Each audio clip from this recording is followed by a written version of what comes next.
Hi, my name is Tumi. I'm one of the staff members here at Collective. Thank you so much for clicking onto this video. You're about to see a message from one of our Sunday services. I hope you enjoy it.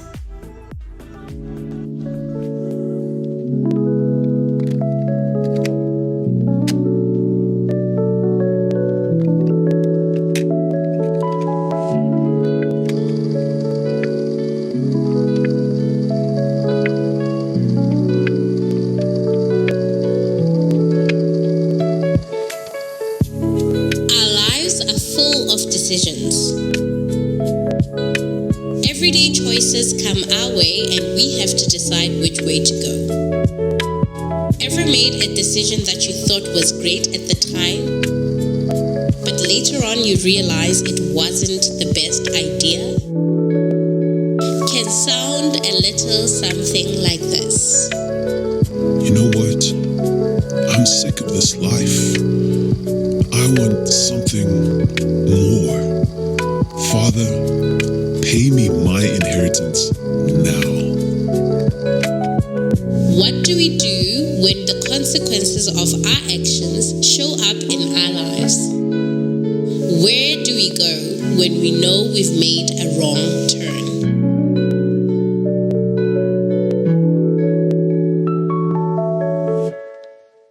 Amen.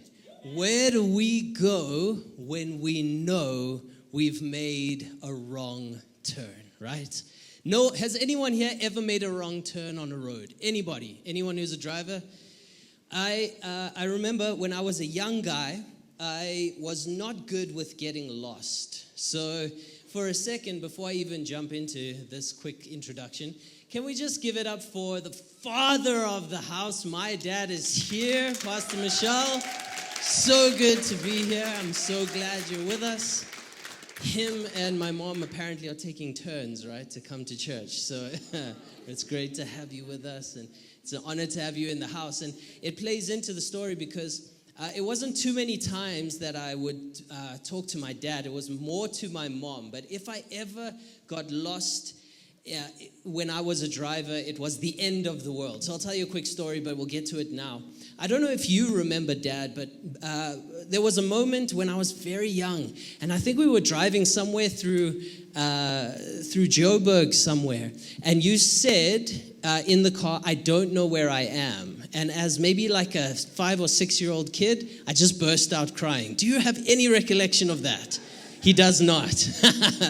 I have a core memory of that. And I remember my mom for a second actually, sorry, this mic is feeding back. Can you guys just deal with that for a second? Thank you so much. I remember my mom looking back at me, and she had a small chuckle on her face because she realized when my dad said that I don't know where I am, it wasn't we have left the planet and we are now in danger. She knew we just had to find our way, you know. But for me, it was the end of the world, right? We were now lost. We were never getting home. That was it, right? I was with my family, but someone was going to take me. Do you know, my thoughts kind of just spiraled, right? And my mom, quietened me down and said, "No, relax, everything's okay. We're going to find our way home." But I realize now, even to this day, I have a bit of an issue with getting lost. And I don't know if you're like me, but when I get lost and I'm driving, immediately the volume on the radio goes down. What is it about that? Somehow it makes my eyes work better, right? I'm like, I don't know what Gillespie Street is. Turn the radio down. I still don't know what Gillespie Street, I don't know how that helps, but somehow it helps. Turn the music down, right? Okay, I found my way. But so many times, I remember I was coming from, at a moment, I was house sitting for my uncle who lived in West Dean at that time, and I needed to get to the East Rand, which is where our church was at that time. Victory Boxburg still going on there. And I was on the road, but it was the first time I'd ever had to get on the highway from that side of like town. And I missed the turn and drove straight into Hillbrow. Very lost. Very young white kid in his city Golf, right? And immediately felt, peaceful. Everything was easy, no worries at all, right? And I'm on the phone to my mom saying, I think I might have lost my way. Maybe you can help me. I don't know if you know these roads. Find my... No. I was screaming like, hey, where am I? Help me. I don't know where I am. And I almost felt the same little chuckle on the other side of the phone like, it's okay. You're going to be fine, right?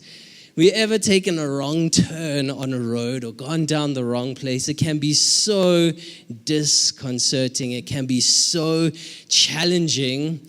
But in our lives, I feel the exact same way. There are moments that we make decisions, right? Every day we have to make decisions. And especially in the world that we live in now, you got to make decisions all the time. You don't usually have, just time to figure it out and okay, I'll try and figure it out. No, we usually have emergencies that come our way. We got to make decisions in our lives. And the question is, who do we go to when we've made a wrong decision, right? A bad decision. Who do we go to? Who do we talk to, right? And I'm actually asking you that question today, right? When you've made a bad decision and eventually you now realize, because it's not instantaneous, right? Oftentimes, there are some times where there's an instant consequence to a decision, right? But most of the time, it takes time before decisions come back and speak to us, right? So my question is, when you finally realize, man, that maybe that decision wasn't the best decision, who do you talk to, right? For husbands, it's definitely your wives, right?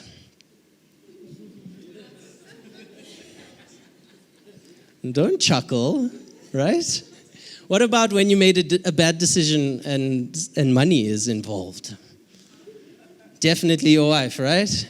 Wives, it's definitely your husband, right? The moment any decision is not quite right, you definitely go straight to, you know what, let's talk about it. No, oftentimes we actually keep it to ourselves. So who is that person in your life that you can talk to when maybe you've gone down the wrong path or made a bad decision? I ask myself this question, what prevents us from seeking help?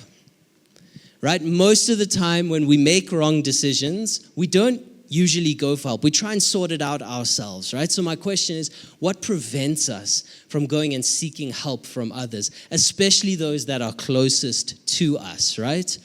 The usual answer to that is we get a negative response when we come forward with our bad decisions, I decided to eat 12 chocolate bars last night, and now I don't feel so great, right? We're not usually going to get a lot of sympathy for a decision like that, right? So we go out and we're not immediately going out to ask people for help. I don't know if you've ever had the experience of having a couple of your friends or maybe one of the aunties in the house skinnering in the kitchen about you. Have you ever had that experience, right? And you can hear around the corner like, they're definitely talking about me, right? I've had that experience, right, where decisions that you've made come out and then people are talking behind your back and it's kind of embarrassing. No one wants to admit like, hey, I made a wrong turn in life. I made a bad decision. I don't know how to turn around and I don't know how to come back from that. And especially if we're ever then met with a little bit of like, yeah, I told you so, right? I told you this was going to happen. It makes it even more difficult. As a church, we're currently exploring the idea that we need to know God's heart for us. If we're ever going to be successful in this world, if we're ever going to reach our calling, if we're ever going to minister and reach out and step out and do what God has called us to do, we need to know God's heart for us before we even get to know other people's heart for us, right?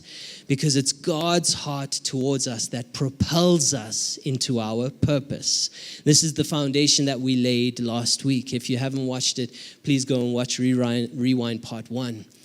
And we're going to be exploring this idea through the lens of one of Jesus' parables. And we started speaking about the context last week where Jesus is now in basically the height of his ministry. He's busy ministering all over the place. He's got a big following. And in this moment, he's actually leading up towards his arrest. He's in the part of his ministry where the Pharisees and the Sadducees and the teachers of the law are seeking to get him crucified if they can, right? And so in this moment, he is busy teaching the people the things they need to hear. And he's having these interactions with the teachers of the law time and time again. This is one of them, where they come and they specifically have an issue with the fact that Jesus is friends with sinners. That he's surrounded by people who don't look righteous, who don't live righteous. He's surrounded by people who are the bad people in society. And so if he's claiming to be a good teacher or a prophet or a teacher of the law, or heaven forbid, he's actually claiming to be the Messiah, to be the Son of God, how could he be friends with sinners? That was the religious idea at the time. And as Jesus is teaching these parables, the Pharisees come and they accuse him. What kind of teacher can you be if you hang out with sinners? And he goes into these 3 parables. He starts off with the lost sheep. And he says, which one of you loses a sheep, won't leave the 99 in safety and go and find that one sheep and bring the sheep back? And when you come back, call all your friends and celebrate together because your sheep that was lost is now found. They didn't get it. So he goes, okay, let me talk about a lost coin, right? A woman has a coin. It's of great value and she loses it. Won't she turn her whole house upside down and look everywhere possible to find that coin? And when she does find it, she'll bring all of her friends together and say, look, I found my lost coin. Let's celebrate together. They still didn't understand. And so he looked into the hearts of these people and he came up with this parable. And we're going to read it today. But as we set up, I want to talk a little bit about this experience we have as human beings. You see, people are usually pretty forgiving. I don't know if you've ever done something that needs forgiveness, right? There are things that we do, it was a mistake, I'm so sorry, and it's small. People are usually pretty forgiving, and that's great. You know, we endeavor to be people who love others, who are forgiving towards others. People are usually pretty forgiving until you cross that line, until you do that one thing. And from there, you often get a crazy response. And here's how we get kind of conditioned as human beings, is that in our relationships, we walk these journeys as carefully as we possibly can. And so when we have friendships or we're talking with our family or we're connecting with the people in our lives, when we do something wrong, make a bad choice, go down the wrong road, hopefully they will forgive us. And people are usually very forgiving towards us until we do that type of thing, say that thing or do that thing where there's no longer any forgiveness for you. And that's because human beings are human beings. We're fallible. We're not all perfect. And we struggle sometimes, right? And so I might be able to forgive you for these things, but that one thing, I just can't forgive you on. That's a whole other sermon by itself. But we get conditioned to believe that God is exactly the same.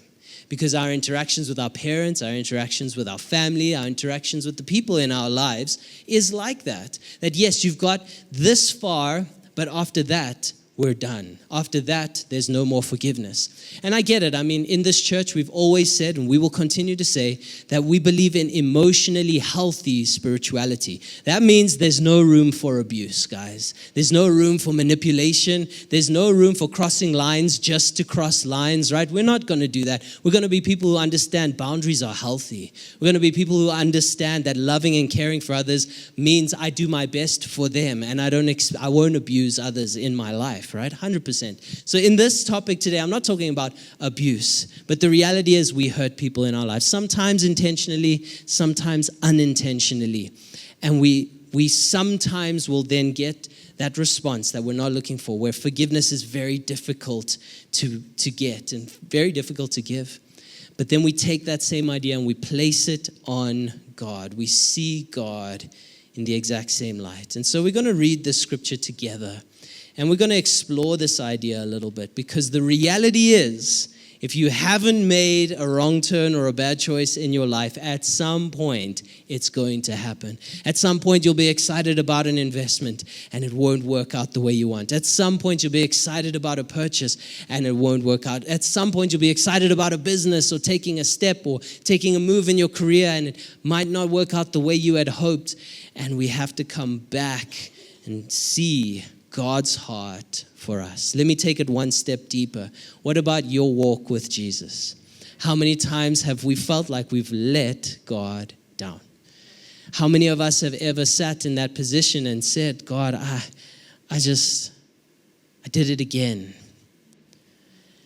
These are the moments we have to come back to the heart of God for us. We need to know God's heart for us. So come, let's read together and let's explore. So Luke chapter 15, that's where we are. Luke chapter 15 from verse 11. It's going to come up on the screen. You can read it together. This is Jesus. After he's finished the parable of the lost coin, he comes in. Jesus continued. There was a man who had 2 sons. The younger one said to his father, Father, give me my share of the estate. So the father divided his property between them. All right? Man who had 2 sons, the younger one says, give me my inheritance, give me my share of the estate. So the father divides his estate between them, the older and the younger brother. Verse 13. Not long after that, the younger son got together all he had, set off for a distant country, and there, here's the decision, right? Squandered his wealth in wild living. That's Bible talk for he had a good time. You know what I'm saying, right? No, we're all church people. We don't know what he's talking about, you know.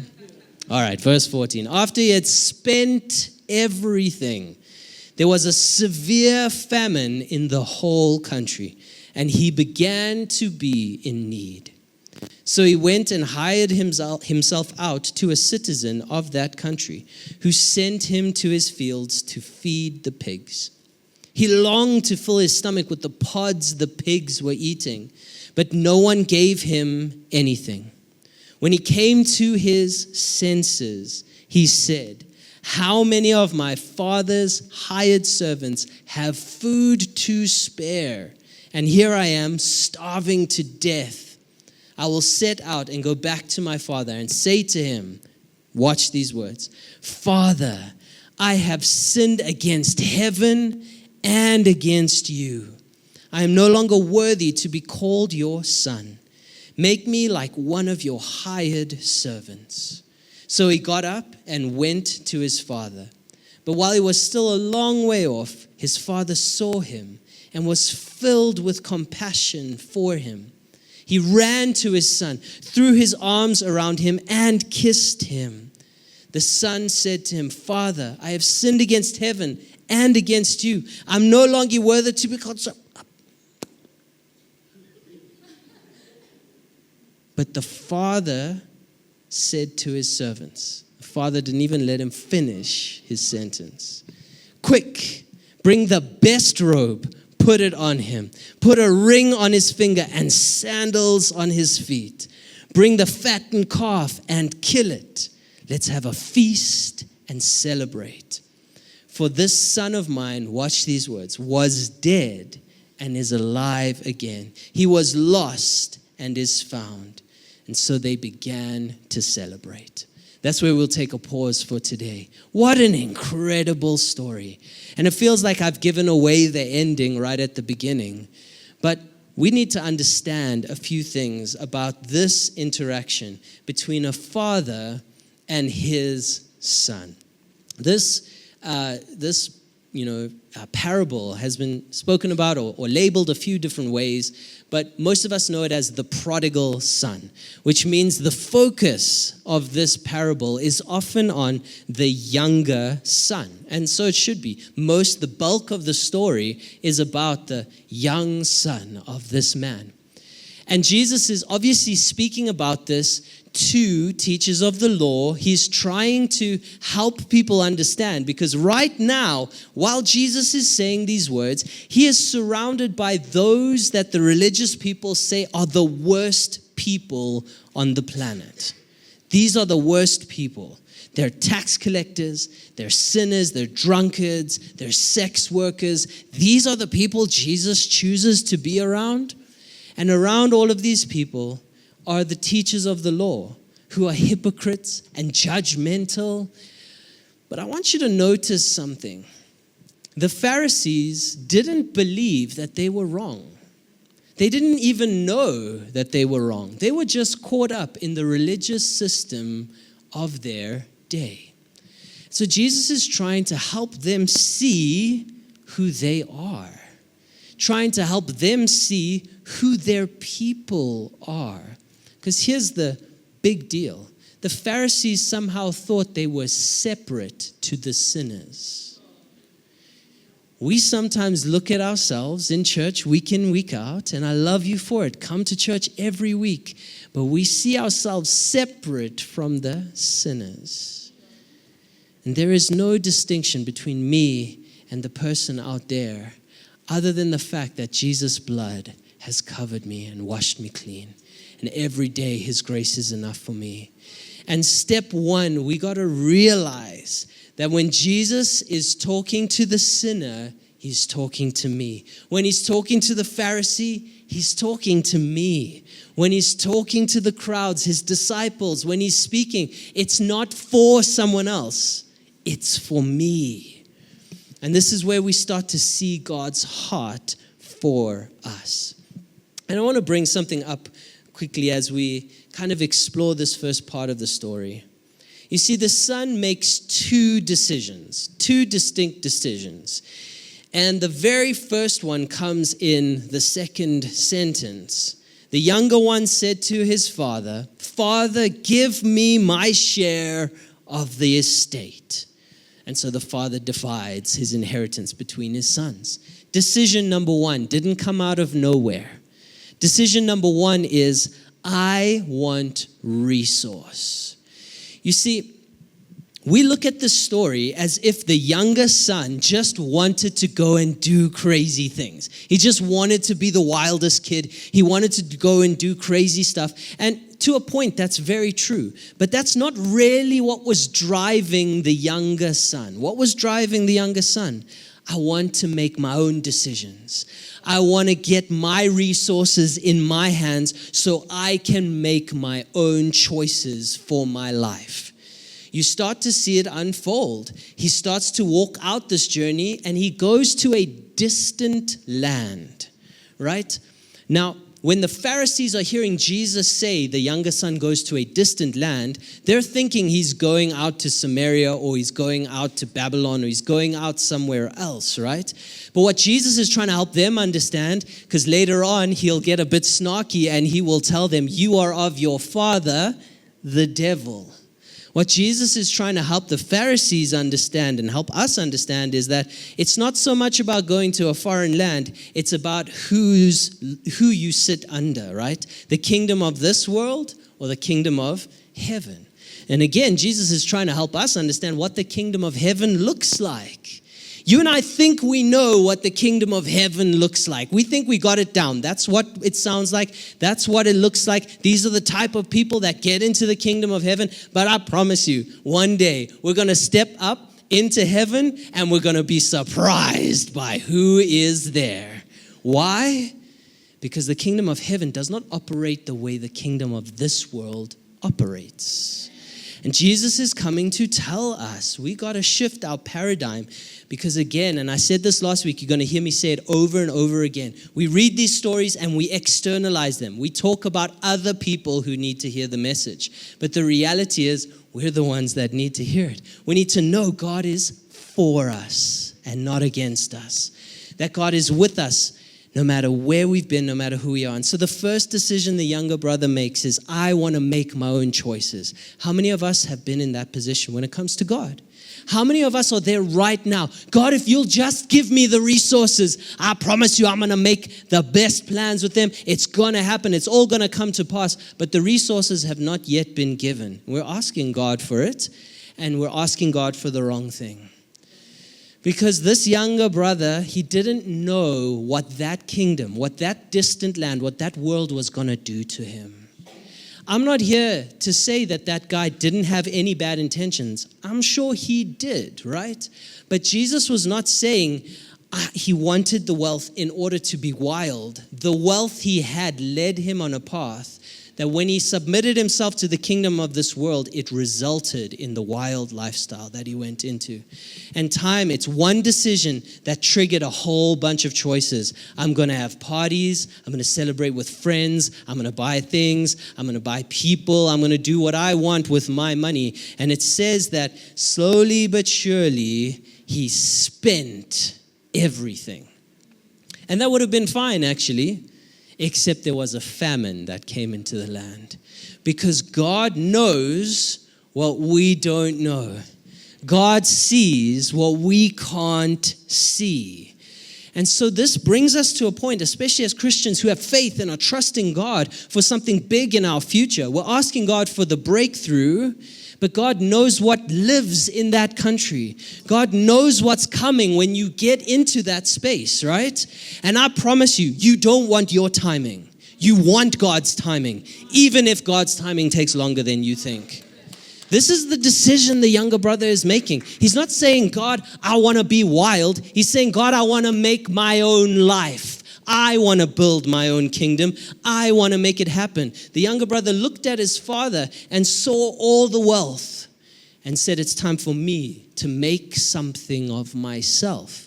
But he wasn't mature enough. He didn't understand what he was getting himself into. And so without making it intentionally, he makes a wrong turn. And it results in what we see here. You see, when Jesus was saying this to the Pharisees, all they could think of is, that sinner, that evil young man didn't listen to his father, didn't honor, isn't that commandment, honor your mother and your father, honor your parents and you'll have a long life? This one's going to die. He's not honoring his parents. But the sinners sitting next to Jesus are saying, but that sounds like me. It sounds like me, and I can hear them judging me from behind. I can hear them skinnering about me from right here. And the reality is, we're living in a world right now where most of the people out there are making the crazy decisions they're making because they don't know. It's not because they want to make those decisions. I think about how many years of youth ministry I ran. I can tell you maybe one kid that legitimately just wanted to go crazy. Every other bad decision that I counseled, every other person that came into my office and said, I slept with my boyfriend, I slept with my girlfriend, and now I don't know how to take it back. Every kid that came in and said, hey, I did something bad on the weekend, and now the consequences have faced me. Not one of them did that because they just wanted to be a bad person. And I don't think youth are that different from adults, guys. We are the same. We're led by our emotions. We're led by our thoughts. We're led by ourselves. And we need to understand today that God wants to grow us up bit by bit, but we're still going to make those bad choices. And again, the way we see God's heart for us determines how we respond to those bad decisions. You see, there's a second choice that the son makes. The very first choice is give me my inheritance. The second choice he makes is I'm going to turn around and I'm going to come home. Watch this. It says in verse 17, when he came to his senses. Oh my goodness, I relate to that so bad. I don't know if you feel the same way, but it's like every now and then, it's like everything aligns and I'm like, oh, why could I not see that the whole time? When you come to your senses, right? And there's so many things that take us out of our senses. Sometimes it's pressure. The reality of the stress and pressure of our lives, our workplaces, trying to keep jobs, trying to find a job, there's pressure. And that pressure triggers something in us, a survival mode. And we make decisions based off of that instead of the wisdom of God. Sometimes it's hurt and the difficult things that come from our past.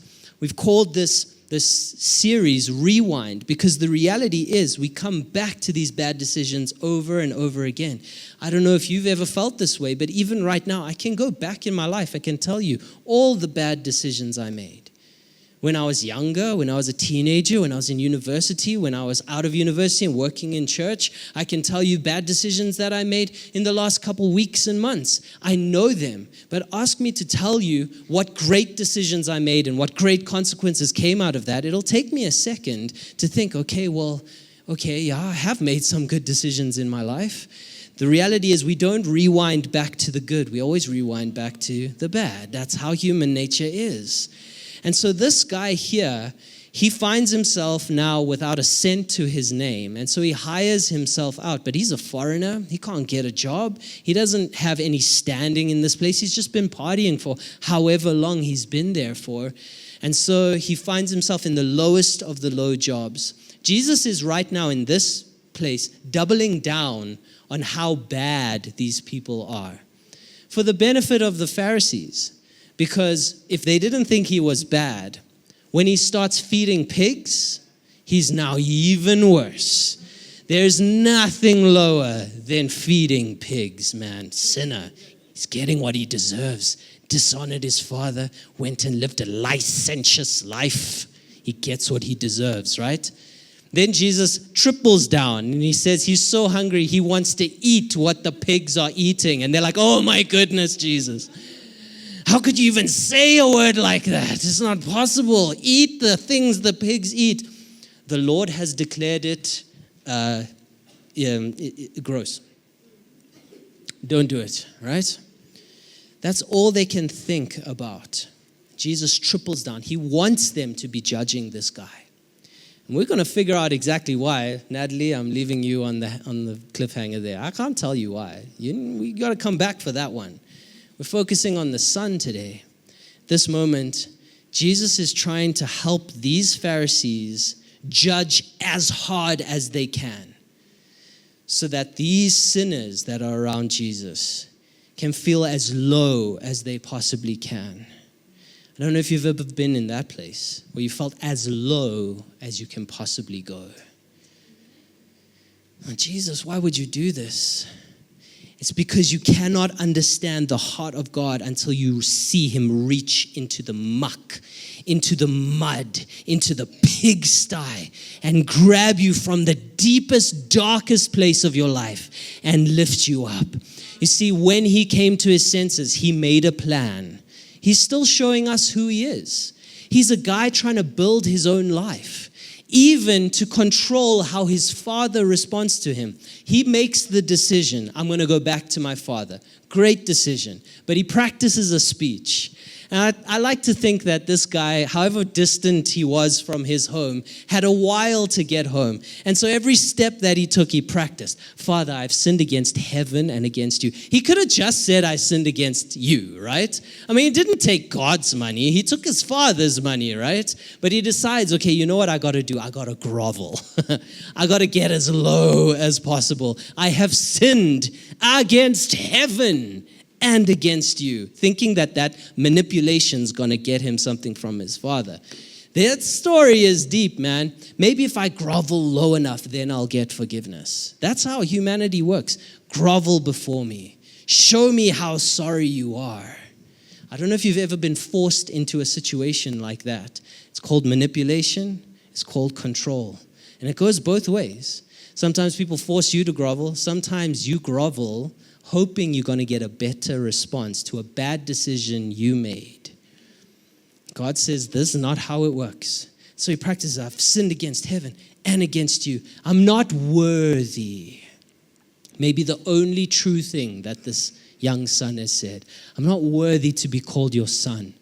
So make me just one of your hired servants. It sounds all humble, but the reality is he's just trying to survive. He's just trying to get food. He's hungry. He needs to eat.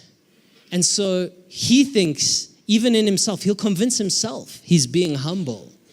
But in truth, in reality, he's just looking out for himself. There's nothing humble about that. He's not going to serve his father to help his father. He's going to help himself. Guys, I'm here to hold up a mirror to all of us, right? We can all look at ourselves, right? I'm not preaching at you. Come on, we think we're being humble when we go ask for forgiveness. But who are you serving in that moment? Who are you serving? But the Father makes two decisions as well. The first decision he makes is to give his son his inheritance early, knowing what's going to happen to his son. There is a trust that Father God has with us. He's not coming in to tell you what to do, to control you like a robot. No, there's a trust that Father God has with us, that he gives us life in abundance, even though we sometimes make wrong choices. He trusts us. And if you want to understand the heart of God for you, you got to hear that first. God trusts you. That's got a lot of weight to it, man. The King of Heaven trusts me. He does. With my calling, with my purpose, with my family, with my job, with my career, with my car, with my house. He trusts me, knowing I'm going to make some bad decisions. The Father allows it to happen because the son who returns from the distant land is not the same son that left. And it's not because he made the choice there. It's because of how the Father is going to respond to him when he comes back. And that's where the second choice of the Father comes in. See, I want you to understand something. When most of us may have heard this before, but I need you to understand the gravity of what the Son said to the Father when he said, "Give me my inheritance." There's no way. You can't it's not an amount of money that you can take out of a bank and just deposit into another account. He is saying to his Father in the culture, I am no longer your son. Because you get an inheritance when your father dies. He is saying to his Father, you are the equivalent of dead to me. You are the equivalent of no longer existing. Again, Jesus is trying to help us because this is a spiritual idea going. It's a parable. He's trying to say to us that when you jump into the world out there, it is not partially the kingdom of heaven. It's all the kingdom of the enemy. All of it. And when you take that step, you take yourself out of the presence of God, out of the will of God, right? This son, when he said that, he was making a covenant. He was saying, this is it. Give me my inheritance now. I will leave and go to another country because you are dead to me. But the Father makes a second choice that we're going to explore later on in this series. Every day, the Father chooses to get up and to look at the horizon, waiting for his son to come back. That's a choice the Father made. We'll go deeper into why that choice is so incredible, but I want you to see something. The Father knew the whole time exactly what was going to happen, and he let it happen anyway.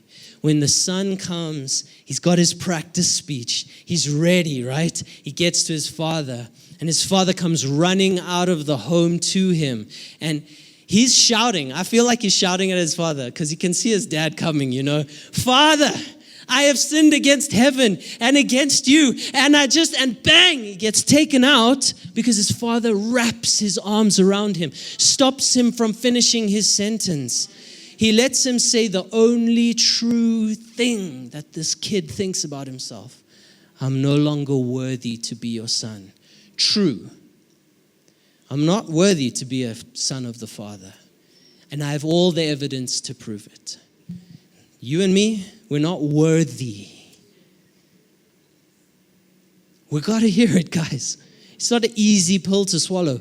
We're not worthy. It's easy to say that. It's difficult to understand it. We're not worthy of the Father. We're not worthy to be his children. Even though we come to church, we read our Bible, we do our best, we love God, every little bit of good fruit in our lives that we think we've built, it's not enough.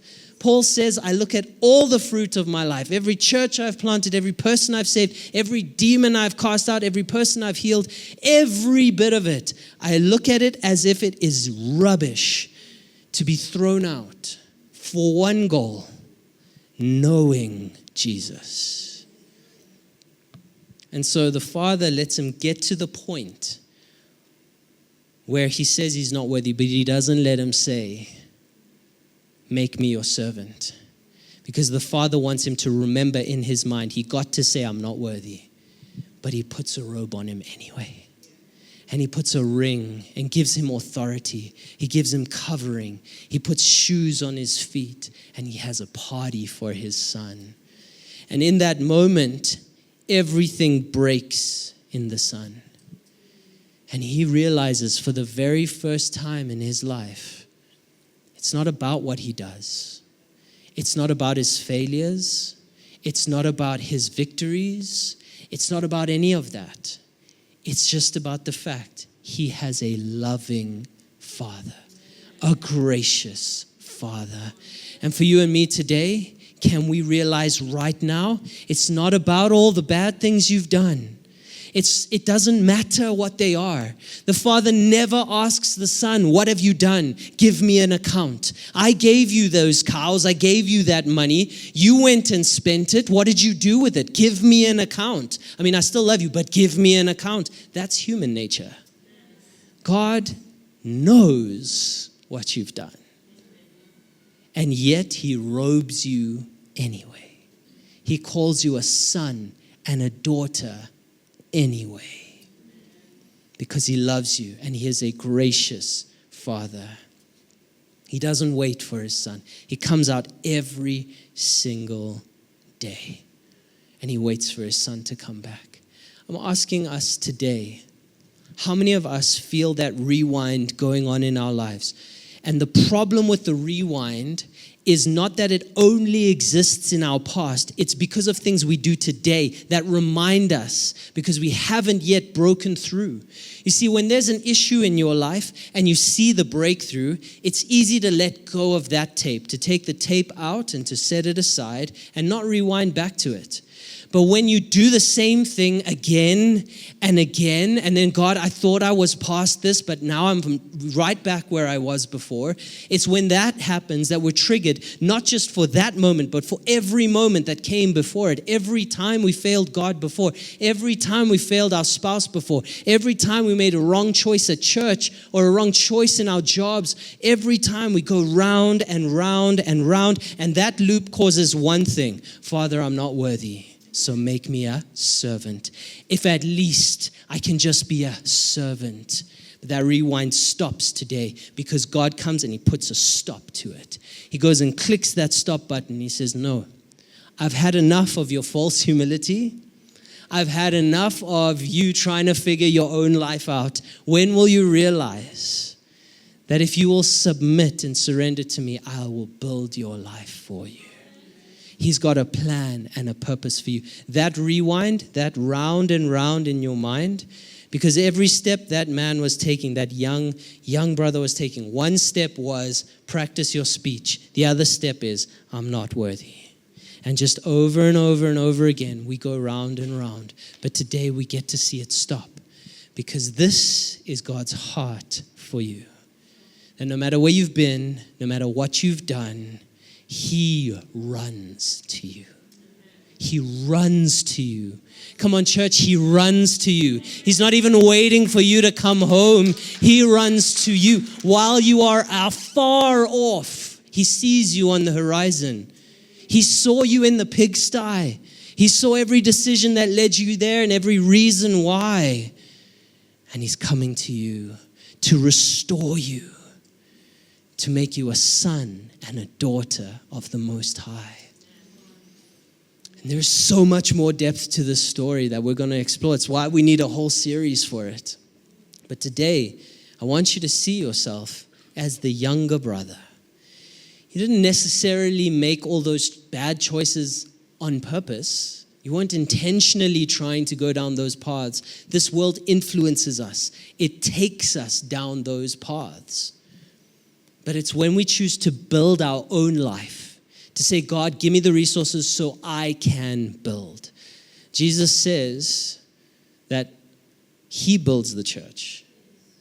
And those of us that try and build it, we labor in vain. That's not just collective church. That is your life. You are the church. You are the ecclesia. Jesus builds you. And if you build yourself, you labor in vain. We've said from the start, God is invested in your personal growth, but not so you can stand up one day and say, look what I have done. No, you will go round and round that pigsty, but he will pull you back from every bad decision when you realize you are a son and a daughter of the Most High, not because you earned it, not because you deserve it, because he loves you and he's a gracious Father. Sure.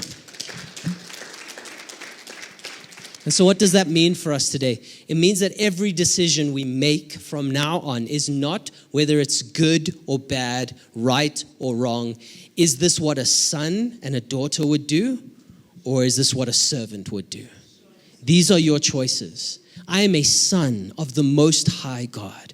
I'm not his servant. And yes, I'm going to give my life for him, but not because I have to, not because he requires me to, because I love him and I want to give my all for him. I'm not making decisions on what's best for a servant. I'm making decisions on what's best for a son.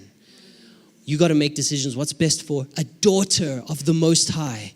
That's why you get to say no to those people in your life. It's why you get to put up boundaries in your life, because you're a daughter of the Most High God, and you should be treated as such. He robes you and puts a ring on your finger and sets authority in your life, not because you earned it, but because he made you to be a daughter of the Most High.